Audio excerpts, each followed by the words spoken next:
ఒక నిమిషం రవి గారు, వెంకటస్వామి గారు మీ పాయింట్ కంక్లూడ్ చేయండి. సబ్మిషన్ కూడా అడిగారు కదా ఇందాక. ఇప్పుడు కేసుకి సంబంధించినటువంటి పూర్వపురాలను మనం చర్చిస్తున్న సందర్భంగా దీనికి సంబంధించినటువంటి రాజకీయమైనటువంటి ప్రభావాలను కూడా మనం ఆలోచించాలి. సో రాజకీయంగా భారతీయ జనతా పార్టీ డైరెక్ట్ గా మాకేం సంబంధం లేదని కేసుతో అన్నప్పటికీ ఈ దేశంలో ఈ 12 సంవత్సరాల రాజ్యాంగ వ్యవస్థలను దుర్వినియోగం చేసి రాజకీయ ప్రత్యర్థులను ఇబ్బంది పెట్టేటువంటి క్రమము నిరంతరం కొనసాగింది అనేది చాలా స్పష్టం.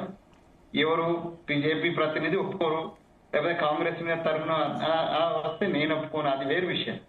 బట్ వాస్తవం ఏంటంటే రాజకీయ ప్రత్యర్థులను ఇబ్బంది పెట్టడం కోసము, వాళ్ళను లోపరుచుకోవడం కోసము చేసినటువంటి ప్రయత్నాలలో అనేక మంది రాజకీయ ప్రత్యర్థులుగా ఉన్న వాళ్ళు అనేక మంది మొన్న చనిపోయిన పవార్ గారి దగ్గర నుంచి మొదలుకొని, అశోక్ చవాన్ దగ్గర నుంచి మొదలుకొని, తర్వాత శరత్ అన్ననేమో వాళ్ళ మీద కేసులు లేవంటున్నారు. హేమంతో బిశ్వ శర్మ దగ్గర నుంచి మొదలుకొని ఈటల రాజేందర్ దాకా అందరి మీద కేసులు ఉన్నాయి సార్. కేసులు లేకుండా ఏం లేరు. సో అది నిరూపితం అవుతుందా కాదా అని సో ఒక్క నిమిషం. సో కాబట్టి రాజకీయ ప్రత్యర్థులను ఇబ్బంది పెట్టడం కోసం జరుగుతున్నటువంటి క్రమంలో వచ్చిందనేటువంటి ఆరోపణలు బీఆర్ఎస్ ఆ రోజు అన్నది. లేకపోతే బీజేపీ కేవలం కలిసి ఉన్నది కాబట్టి మేము అరెస్ట్ చేయలేదు అనేటువంటిది ముందు నడిచినటువంటి. దాని తర్వాత పార్లమెంట్ టైంలో బీజేపీ లైనప్ తీసుకోవడం కోసము, రాజకీయంగా కొంత లబ్ధి పొందడం కోసము కవిత అరెస్ట్ కూడా జరిగింది. దాని కారణంగా బీఆర్ఎస్ వెనుకబడిపోయింది అనేది చాలా స్పష్టం. ఇవాళ కూడా ఈ కేసు వచ్చిన తర్వాత కవిత ఫ్రీ అయిపోయింది.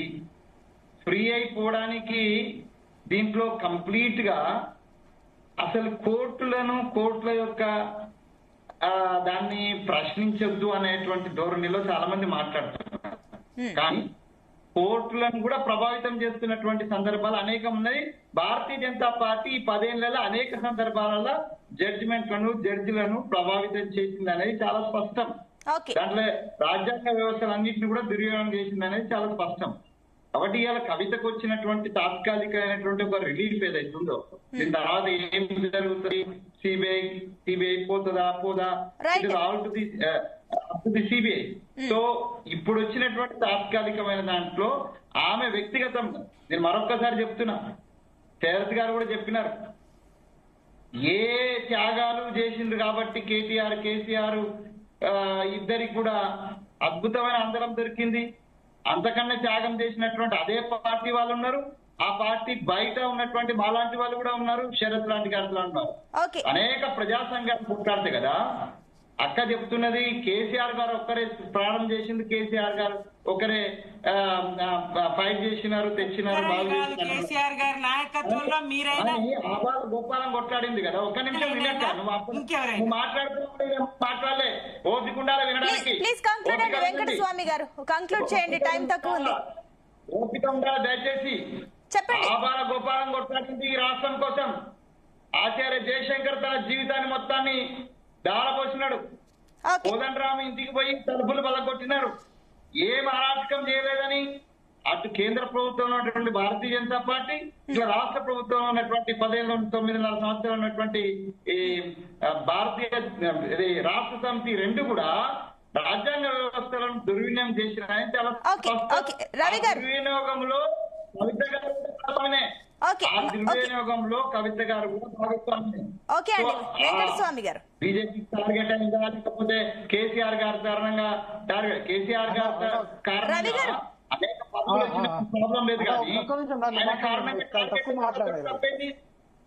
రవి గారు ప్లీజ్ కంక్లూడ్ యువర్ పాయింట్ అండి. ఇప్పుడు బీఆర్ఎస్ ప్రతినిధి మాట్లాడుతూ బీజేపీ వాళ్ళు అన్న ఒక నిమిషం బీజేపీ వాళ్ళు అధికారంలో ఉన్నారు కాబట్టి ఇంకా వాళ్ళ అవినీతి బయటపడలేదు, అధికారం నుంచి దిగిపోయిన తర్వాత అవినీతి బయటపడతా అన్నట్టుగా మాట్లాడారు. First point. నేను ఒక విషయం చెప్తాను, గుర్తు చేస్తున్నా మీకు. 1 minute ఉంది, తొందరగా కంక్లూడ్ చేయండి రవి గారు. చెప్పండి వెంకటస్వామి గారు, ఒక్క నిమిషం ఆగండి. ఆయన అప్పటి నుంచి వెయిట్ చేస్తున్నారు ఆయన పాయింట్ చెప్పడానికి. ఒక నిమిషం, నేను మీతో కంక్లూజన్ తీసుకుంటాను. ఒక నిమిషం ఆగండి రవి గారు, ప్లీజ్ తొందరగా కంక్లూడ్ చేయండి. నేనేమంటున్నా, కాంగ్రెస్ పార్టీ అధికారంలో ఉన్నప్పుడే ఈ 2G స్కామ్ కావచ్చు, కోల్ స్కామ్ కావచ్చు, ఇవన్నీ బయటపడ్డాయి. వాళ్ళ అధికారంలో ఉన్నప్పుడే ఎందుకంటే చేస్తున్నావు, నన్ను మాట్లాడలేవా? మా గుర్తులు వచ్చేస్తావా నువ్వు అధికారంలో రాగానే?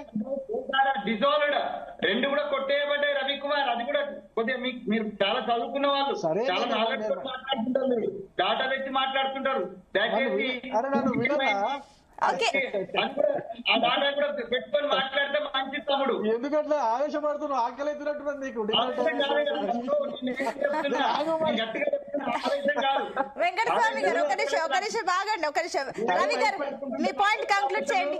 రవి గారు, వెంకటస్వామి గారు, నువ్వు డాటా చెప్తావు కదా, అద్భుతమైన డాటా చెప్తావు కదా, ఆ డాటాలో 2G స్కామ్ గురించి లేకపోతే భోపాల్ స్కామ్ గురించి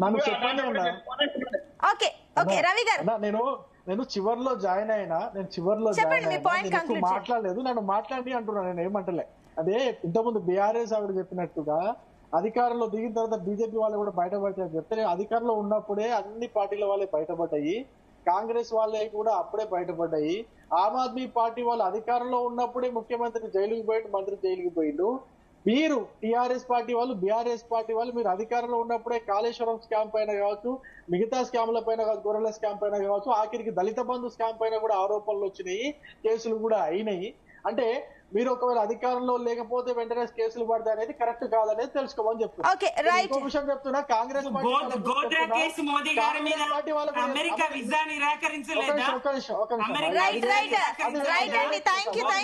ఒకటి అధికారంలో ఉండగా కూడా క్లీన్ చిట్ తో బయటకు వచ్చిన వాళ్ళు ఉన్నారు. అధికారం పోయిన తర్వాత కేసులు పడ్డం వేరు, అధికారం వచ్చిన తర్వాత కూడా క్లీన్ చిట్స్ తో బయటకు వచ్చిన వాళ్ళు కూడా ఉన్నారు. రైట్, థ్యాంక్ యూ అండి డిబేట్ లో పార్టిసిపేట్ చేస్తున్న అందరికి కూడా.